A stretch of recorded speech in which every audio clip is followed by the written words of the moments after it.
Evandro Leitão, o prefeito eleito de Fortaleza, acompanhado do governador Eumano de Freitas, do senador Cid Gomes, do deputado federal José Guimarães e do ministro Camilo Santana, esteve ontem com o presidente Lula.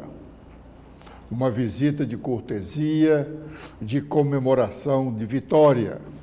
Nada conversaram sobre cooperação, pois o prefeito ainda está só no campo das ideias, das propostas que apresentou no curso da última campanha. Depois da posse, em 1º de janeiro, é que Evandro Leitão vai definir suas primeiras prioridades, após se deparar com o quadro que irá receber do prefeito José Sarto. Antes do fim do primeiro semestre, sem dúvida, o prefeito eleito não terá projetos para levar aos governos do Estado e o governo federal. Óbvio, ele primeiro terá que tomar conta da situação, saber onde ele está realmente. E ele só saberá disso após alguns dias de empossado. Por melhor que seja a relação entre os seus representantes e os representantes do prefeito neste momento de transição. Por melhor que seja a transição, só a realidade, quando o prefeito de fato assumir, dos primeiros 15 dias ou 30 dias, é que terá ciência do que lhe aguarda para os próximos 4 anos. Os vereadores de Fortaleza, que foram eleitos no dia 6 de outubro passado, tomam posse no dia 1º de janeiro de 2025, horas antes da posse do prefeito Evandro Leitão, que também será no mesmo dia 1º de janeiro.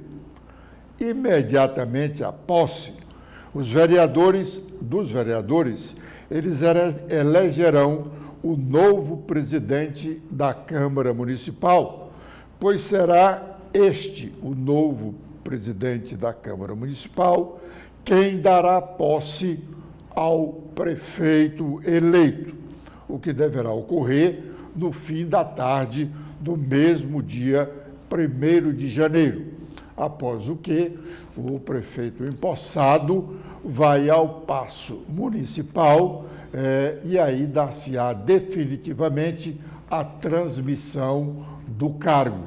O prefeito José Sarto deve fazer um pronunciamento falando sobre suas realizações e desejando boa sorte ao novo prefeito, que também deverá falar na ocasião. Vários candidatos, vários vereadores eleitos em outubro e estão, no dia 6 de outubro, já estão trabalhando suas candidaturas. Pelo menos 5 vereadores querem ser prefeito, ou melhor, presidente da Câmara Municipal, tendo o atual presidente Gardel Rolim como um dos candidatos. Bom, no primeiro dia de sessão da Câmara Municipal de Fortaleza, após a realização do segundo turno, o segundo turno foi no domingo e a primeira sessão foi ontem. Como nós já dissemos, alguns vereadores, sobretudo os reeleitos, só conversavam sobre a eleição do novo presidente da Casa, sabendo que o atual, Gardel Rolim, vai disputar a reeleição. Gardel apoiou a candidatura, Gardel não apoiou a candidatura de Evandro Leitão no segundo turno, preferindo ficar juntamente com uma boa parte do PDT municipal, com a candidatura de André Fernandes. Gardel já começa a conversar sobre sua reeleição com alguns dos vereadores a partir de hoje. Do outro lado, tem o vereador Léo Couto, que já se disse candidato a presidente da Câmara. Ele é ligado ao senador ministro Camilo Santana. E existem outros candidatos também ligados ao governo do Estado que querem presidir a Câmara Municipal. Fala-se também no nome do vereador Adail Júnior, que é do PDT, mas foi um dos primeiros a aliar-se ao prefeito eleito Evandro Leitão. E a argumentação ou a alegação para que possa ser o Adail Júnior é de que ele poderia facilitar o apoio da base do PDT na Câmara Municipal ao prefeito eleito. Ademais, o presidente da Câmara, nestes 2 primeiros anos, não poderá trazer grandes dificuldades para o prefeito. E o mais importante para o chefe da edilidade fortalezense é o presidente da Câmara no segundo período, que é exatamente quando já se começa a falar e quando acontecerá a sucessão municipal. Também na Assembleia Legislativa, como registramos no blog do Edson Silva, a discussão primeira é que qual das lideranças da base governista indicará o nome do próximo presidente da Assembleia, se Camilo Santana ou Cid Gomes. Nas negociações para a eleição do presidente da Assembleia, tem um importante cargo, que é o de conselheiro do Tribunal de Contas do Estado, cargo que está vago desde junho passado, quando da morte do conselheiro Alexandre Figueiredo.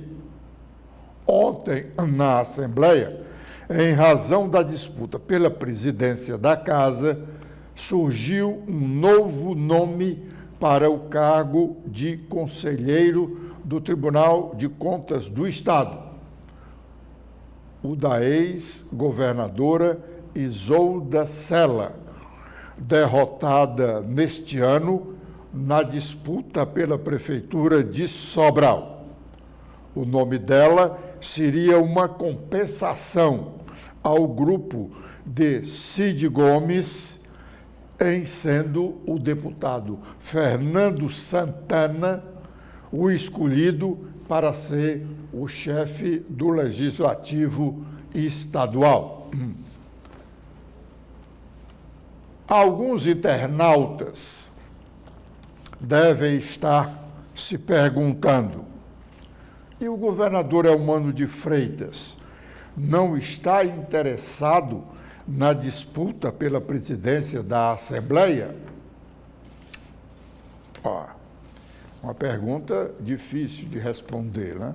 Porque o governador, em pretendendo ser candidato à reeleição, o presidente da Assembleia, neste segundo período do seu governo, ele já vai para concluir o segundo ano de mandato e no dia 1º de janeiro de 2025 iniciar o terceiro e penúltimo ano do mandato, momento para cuidar de uma reeleição ou da eleição do seu sucessor. O nome do governador em relação à escolha do novo presidente da Assembleia Legislativa não é citado. Isso significa dizer que o governo está fraco. O governador está muito fraco, porque ele era quem devia estar envolvido, eu não digo não nem conduzindo a sucessão, porque a eleição da mesa diretora é um tema restrito, o que deveria ser restrito à casa. É um tema que diz respeito aos 43 deputados estaduais, 46 deputados estaduais, e não ao governador. Mas sempre o governador do estado é quem decide o nome do presidente do legislativo estadual, o chefe do poder legislativo. Neste ano, até aqui, e a eleição do novo presidente da Assembleia dar-se-á até o dia 20 do próximo mês de dezembro, ou melhor, até o dia 20 de dezembro, quando termina o ano legislativo. O governador não está sendo, o nome do governador não está sendo citado como o importante cabo eleitoral que foram todos os governadores até aqui. Se ele não está se imiscuindo porque respeita o poder legislativo, aplausos para o governador. Aplausos para o governador. Se ele não estivesse imiscuindo nessa disputa pela presidência da mesa diretora da Assembleia, porque, repito, é uma questão interna, corpore, como dizem aí os advogados. É um tema que é restrito, ou deveria ser, aos deputados. Mas, se não for por isso, é por fraqueza. Quero acreditar que ele não está envolvido porque respeita o legislativo. E aí, repito, por isso, aplausos. Em todas as rodas de políticos derrotados, sobretudo, a indagação comum é sobre as causas da derrota, além da falta de votos, óbvio. Caucaia e Sobral são dois municípios muito citados, e é unânime o sentimento de que, no caso de Caucaia, Catânio, o derrotado, foi vítima das companhias de Vitor Valim, o prefeito muito mal avaliado, diria até repudiado por uma boa parte da população. E o seu amigo, o tal português, que manda na administração pública de Caucaia há alguns anos. Dizem que o português é um homem hoje que tem uma boa liderança, ou um bom comando na prefeitura. Manda e desmanda, lamentavelmente. Foi assim com o ex-prefeito Washington e agora com Vitor Valim. No caso de Sobral, a culpa recai sobre a antipatia do prefeito Ivo Gomes e da divisão da família do prefeito. O pessoal ligado a Ciro Gomes, dizem, não votou em Isolda, não por interferência direta dele, mas pelo fato de os eleitores dos Ferreira Gomes em Sobral entenderem que Ciro foi vítima de Ivo e de Cid Gomes. Esses eleitores que ficaram com Ciro e não teriam votado em Isolda são os que eram ligados ao ex-prefeito José Euclides Ferreira Gomes. Na sessão de ontem da Assembleia Legislativa, o que mais chamou a atenção foi o discurso raivoso do deputado de Assis Diniz. Foi um discurso, como disse lá o deputado Sargento Reginaldo, raivoso, como se de derrotado fosse. Ele atacou fortemente os aliados do candidato derrotado, André Fernandes, e terminou por se dizer vítima do episódio lamentável que ele protagonizou no domingo em frente a um colégio de Fortaleza, do Farias Brito, onde estavam instaladas várias sessões eleitorais. Ele partiu para brigar com uma pessoa, com um cidadão que estava dirigindo um carro, gritando que o Lula era ladrão e que os petistas eram ladrão. Nós mostramos esse vídeo ontem. E ontem, na sessão da Assembleia, ele voltou a falar desse assunto para se dizer vítima. Vamos ouvir a parte do discurso de Assis, que ele fala no assunto. Eu votei no Roberto Cláudio no seu segundo mandato, na sua reeleição. Eu votei no Sarto no segundo turno da sua primeira eleição. Porque lá estava posto qual era o lado, todas as divergências que o PT tinha. Mas o PT não abandonou o seu conceito de classes, o seu projeto de sociedade.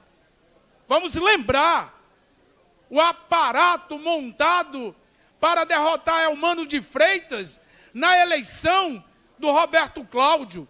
Quem não lembra? Quem não lembra? O que foi que nesta casa nós ouvimos sobre direitos humanos? Desse campo que André Fernandes liderou, que bandido bom é bandido morto. O que falava e o que fala esse campo sobre ciência? O que fala este campo sobre a universidade, sobre professor? Este mesmo campo que diz que universidade é local de maconheiro. Domingo, tomou conta das redes sociais um vídeo do deputado de Assis Diniz. Porque aqueles que têm dignidade, que têm honra, não pode, não deve receber na sua cara com o seu dedo risto dizendo que é ladrão.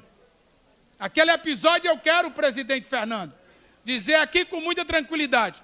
Aquele senhor que estava passando, ele passou uma vez, chamou a todos e tudo de ladrão. Passou a segunda vez de volta da Faculdade Farias Brito, chamando tudo e de todos de ladrão. No momento da terceira vez que ele passava, eu fui à porta do carro dele, dizer, meu senhor, você é um homem de idade. No momento que eu estava dizendo isso, ele olhou para a minha cara e disse, seu deputado desimpetista, você é ladrão e vai para a cadeia. Nesse momento, eu dei ordem de prisão para espanto nosso. Chamei o tenente-coronel Teofilho para executar a ordem de prisão. O que foi que o tenente-coronel fez? Me abraçou, me agarrou, impedindo, criando todo aquele tumulto. Atenção, coronel Clênio, comandante da Polícia Militar do Ceará, peço os vídeos, analise as imagens e veja o que o tenente-coronel Teofilho faz após. Não fez uma apreensão do veículo, não fez uma abordagem àquele senhor. Simplesmente, os vídeos estão lá, o tenente-coronel mandando o senhor ir embora. Nós não podemos, e aqui é um alerta a todos os nossos colegas deputados, ninguém tem o direito de botar o dedo na sua cara e lhe chamar de ladrão, lhe chamar de vagabundo. Bom, você vê aí como o deputado é pretensioso, né? Dei ordem de prisão. Dei ordem de prisão. Qualquer cidadão pode realmente dar ordem de prisão contra quem esteja cometendo realmente um crime. Né? Esteja realmente cometendo um crime. Um crime na expressão da palavra. Chamar alguém de ladrão, é crime sim, mas não é um crime que mereça uma decretação de ordem de prisão por qualquer um civil, seja ele vereador, deputado estadual, federal, senador. Pretensioso. Chamei o coronel para executar a ordem de prisão. Ora, mas que autoridade tem ele de Assis para dar ordem a um coronel para executar uma ordem de prisão que ele tenha dado? É muita pretensão. E ainda faz uma ameaça. Atenção, comandante da polícia, veja aí o que esse tenente-coronel fez. O comandante da polícia deve aplaudir a posição adotada pelo tenente-coronel, que evitou um mal maior, que seria o deputado sair de lá bem espancado, para conter o seu atrevimento. Nas imagens que mostramos ontem, a gente vê o deputado atravessando o carro, fica na frente do carro, como querendo parar o carro. Mas, logo depois do discurso de Assis, o orador seguinte foi o deputado Sargento Reginaldo, que não ia falar sobre o discurso de Assis. Ele ia falar realmente sobre uma nova fuga de presos que aconteceu aqui em Fortaleza. Mas vamos ouvir o que diz o deputado Sargento Reginaldo. Tem algum sacerdote de plantão aí para poder benzer esse microfone, que ele está carregado de ódio. Eu estou até preocupado de me contaminar, que eu esperava que o PT ia vir para casa hoje para celebrar a vitória do prefeito de Fortaleza, mas o líder do partido veio para a tribuna e eu estou preocupado com Fortaleza e com o estado de Ceará. Porque desde a eleição do presidente da República que o presidente disse que ia unir o Brasil. E nós estamos vendo o quanto de ódio ainda está presente no discurso do Partido dos Trabalhadores, não apenas no país, mas aqui no estado de Ceará e na nossa capital. Deus abençoe a nossa cidade. Mais uma fuga nos nossos presídios aqui na região metropolitana, mais uma, agora. E, lamentavelmente, o sistema penitenciário segue um rumo de colapso e o governador Elmano não está vendo isso. E mantém na pasta um secretário que estrangulou até onde pôde as forças dessa massa de servidores. O problema está aí. Não foi falta de aviso, nós vamos continuar alertando, mas o governador não quer fazer nada, porque existe um secretário que é soberano. Ele está acima da lei, ele está acima dos poderes, mas, governador Elmano, Vossa Excelência vai pagar um preço caro pela manutenção desse secretário à frente da Secretaria de Administração Penitenciária. Não é um adversário seu que está falando aqui. É alguém preocupado com o interesse do povo do estado de Ceará. Esses criminosos fugindo mostram a vulnerabilidade do nosso sistema prisional, mostram a vulnerabilidade do Estado ante a força dessas facções criminosas. Bom, realmente essa fuga de criminosos é preocupante, porque que outros crimes eles irão praticar em razão dessa fuga? O sistema presidiário, o sistema precisa ser mais eficiente. A população, tomando conhecimento disso, tem toda razão para ficar apavorada. Porque esses criminosos não têm limite, né? Com essa observação, nós estamos encerrando a nossa participação de hoje no primeiro bloco de notícias desta manhã.